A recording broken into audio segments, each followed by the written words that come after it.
Salut, la Pragmatime. Vous vous rappelez des PGE? Vous savez, les prêts garantis par l'État, qui aujourd'hui sont arrivés au bout et que les entreprises doivent rembourser, et qu'on a des défaillances comme ça en cascade, et des redressements judiciaires des entreprises en cascade comme ça. C'est rigolo, hein?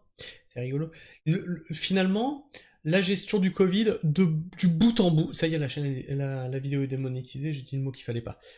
La gestion du virus dont il ne faut pas prononcer le nom, a été une catastrophe de bout en bout. Le quoi qu'il en coûte de Macron est en train de tuer la France. C'est-à-dire qu'on est sur des PGE, là, les prêts garantis par l'État, qui sont finalement les fossoyeurs de la France. Et on a une crise agricole par-dessus tout ça, et qu'est-ce que propose le gouvernement? Vous allez voir, c'est rigolo, qu'est-ce qu'il propose le gouvernement? Allez, je suis sûr que t'as deviné. Pour les agriculteurs, il propose des prêts garantis par l'État. Alors, j'ai sorti ma petite calculette parce que Michel Barnier annonce des prêts garantis par l'État et 75 millions d'euros pour les éleveurs. Alors, on a 370 000 fermes en France. 374, non. On va arrondir à 370 000, d'accord? Tu as 75 millions d'euros, d'accord? On va faire 75 millions, toc, ça fait un gros chiffre, hein, ça fait un gros chiffre. Maintenant, on va diviser par 370 000. Oh merde! Ça fait 202 euros par ferme. Alors tu vas me dire, ouais, mais Christophe, attends, Christophe, non, mais tu déconnes, Christophe. Il n'y a pas autant d'éleveurs que ça. Il y a pas autant... Il y a 370 000 fermes, ça veut pas dire qu'il y a 370 000 éleveurs. Bon, d'accord. Bon, on va diviser par 2 ce chiffre, on va dire qu'ils sont 174 000. Ça te va, ça? Bon, allez, 75 millions divisé par 174 000. Oh putain, 431 euros pour l'année. Waouh! Avec ça, l'éleveur, il est sorti d'affaire. Ah non, non, mais c'est sûr. Oh là, c'est Byzance, là. Oh, et t'as pas idée. Avec 431 euros? Putain. Ah, je fais un banquet, moi, avec ça. Tous les jours. Vous voyez, quand on vous annonce comme ça des gros chiffres, c'est toujours à remettre en parallèle. Et les agriculteurs, eux, ne s'y trompent pas. Ils savent qu'ils se font renfler dès qu'ils voient un chiffre comme ça. Ils font, mais, pardon, mais c'est combien de milliards on a envoyé en Ukraine? Allô? Des milliards. C'est combien de milliards de packs qu'on laisse à l'Europe? Hein? On envoie 25 milliards, on en récupère 15. Il manque 10 milliards dans l'affaire. Tiens, tu sais quoi? Tiens, tu les récupères, regarde, tiens. Regarde. Regarde, je vais te montrer, Barney, tu vas voir. Donc là, t'es à 10. 10 millions. 100 millions. 1 milliard. 10 milliards. Tu divises par 370 000. Putain, ça fait 27 000 euros par ferme. Elle est pas belle, la salade? Tu sais quoi? Tu vas aller voir Ursula, tu vas lui dire, hé, les 10 milliards, là, que vous nous prenez, là, au passage, à chaque fois qu'on vous envoie la PAC, on va les récupérer quand même pour nos agriculteurs, parce que là, ça fait quand même 27 000 balles, et nos agriculteurs, ils sont mal en point. Alors 27 000 balles, ça les sauvera pas, forcément, mais ça leur permettra peut-être quand même d'amortir des factures. Michel Barnier annonce des prêts garantis par l'État et 75 millions d'euros pour les éleveurs. Le Premier ministre a également réaffirmé que la loi d'orientation agricole adoptée en mai par l'Assemblée nationale poursuivra son chemin au Sénat et sera inscrite à l'ordre du jour du mois de janvier, plus tôt possible après le budget. Michel Barnier a annoncé vendredi 4 octobre une enveloppe de 75 millions d'euros pour les éleveurs de brebis dont les... c'est juste les brebis en plus, c'est même pas les bovins. Les bovins qui sont en train de se faire décimer par... je sais plus quelle maladie là. S'il y a un éleveur dans les commentaires, mets-le moi. Je sais que vous êtes très emmerdés en ce moment là par ces saloperies là. Enfin bref. Pour les éleveurs de brebis, dont les troupeaux sont décimés par une nouvelle épizootie, et promis des prêts garantis par l'État pour les exploitations qui en ont besoin. Voilà, vous êtes morts dans 4 ans. C'est ce qu'il a fallu pour ceux qui ont fait les PGE il y a 4 ans, pour crever. Voilà, fais ton PGE et t'es mort dans 4 ans. Au sommet de l'élevage à courant d'Auvergne, puis de Dôme. Les aides d'urgence sont destinées à faire face à la FCO, la fièvre catarrhale ovine. Ah bah non, c'est ça que je disais.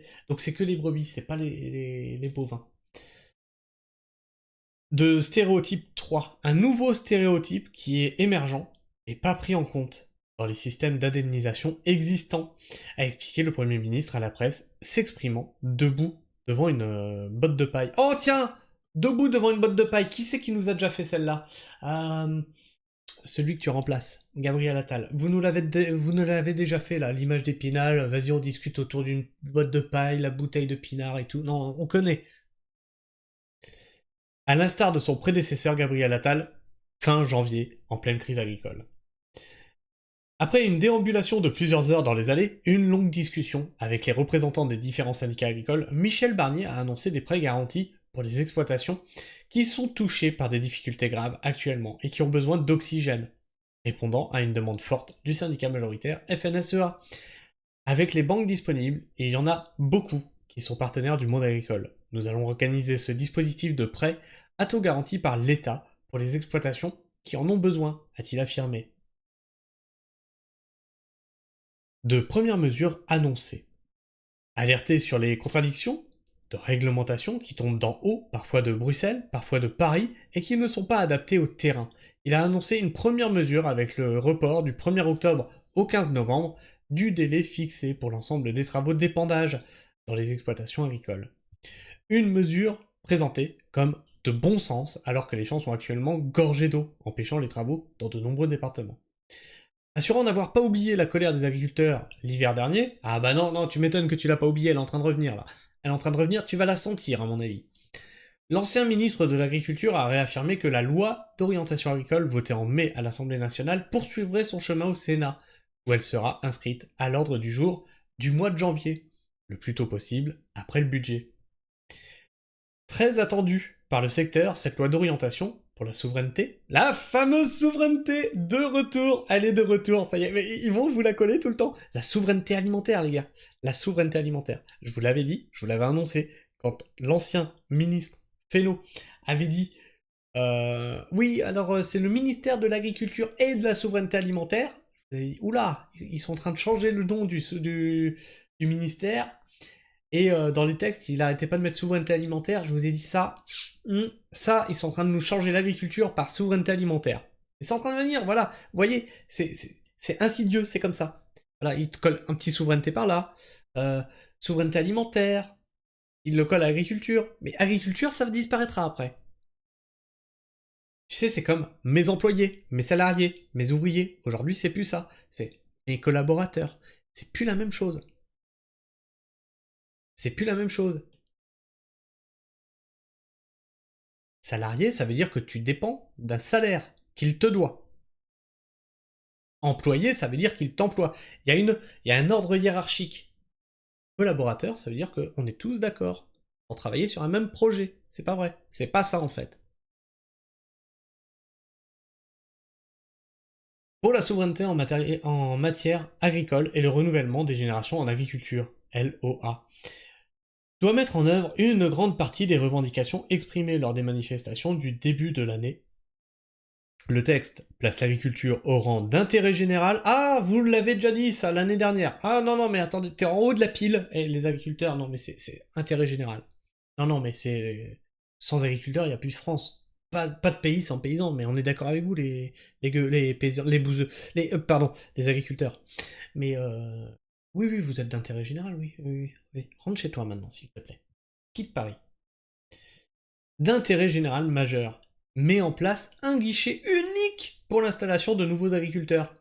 Est-ce que vous allez mettre en place un numéro vert? Non, mais on se demande. Parce qu'apparemment, à chaque fois qu'il y a une crise dans ce pays, vous mettez en place un numéro vert. C'est quoi ce guichet unique pour l'installation des nouveaux agriculteurs? L'installation, c'est un bordel sans nom, c'est un labyrinthe, c'est la merde. C'est pas compliqué, tu veux t'installer? Cherche pas, tu passes direct par un comptable. Il fait la paperasse à ta place. Cherche pas, c'est trop la merde. Facilite la construction de bâtiments d'élevage ou de réserves d'eau. D'accord. Bon, on va pouvoir construire et faire des réserves d'eau. Voilà, c'est bien, c'est ce qu'on voulait en fait. Moi, il me semblait plutôt que les agriculteurs demandaient des prix, pas des primes. Pas de construire ou pas de faire des réserves d'eau. Non, il me semble qu'ils demandaient des prix à la base.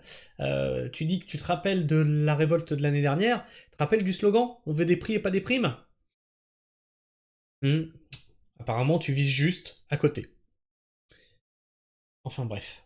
Je sais pas ce que vous pensez de tout ça, la pragmatisme, n'hésite pas à me laisser ton avis et ton opinion dans l'espace commentaire, à en débattre entre vous, dans le respect mutuel, sinon la modération devra faire son travail.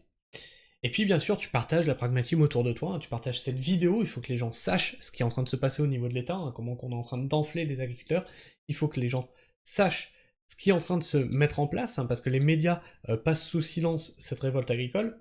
Donc partage la chaîne, partage cette vidéo, partage nos valeurs d'agriculture, d'environnement, d'écologie, la vraie écologie, hein, vous savez que je suis en désaccord flagrant et en désaccord même violent avec ces faux écolos hein, qui ont un parti appelé justement écologie. Tu vois.